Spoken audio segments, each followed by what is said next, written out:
In economics, it has taken above all the form of an absolute infatuation beyond anything I've ever seen with one particular tool, namely tariffs. And that is really interesting because a tariff is a tax. It's just the name of a tax imports have to pay when they cross the border into your country.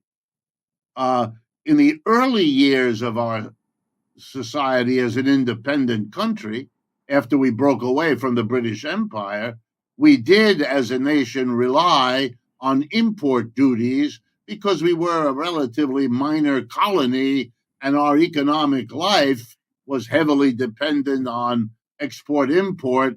And so it made a certain sense to focus your revenue efforts there. To do it now is a bizarre departure from over a century of activity. We have occasionally used tariffs, but in a limited way for a limited time and with none of the exaggerated focus that we see now. And this comes at a time when all reasonable people, and I'm afraid that that's a shrinking number of us here in the United States, well, reasonable people would have strong doubts about the efficacy, the side costs, the indirect costs of such a policy, such a focus on that particular tool. I mean, it is a kind of denialism, for lack of a better term.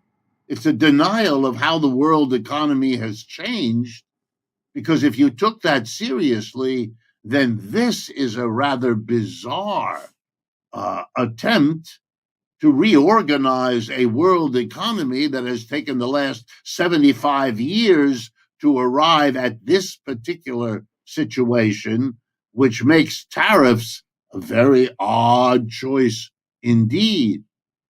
And so, to wrap it up, Mr. Trump likes to refer to the regime of Mr. McKinley, a president over a century ago, which already is a strange move, and a president who, if you ranked American presidents, wouldn't appear on the rank because nobody remembers a word about whoever the hell he was.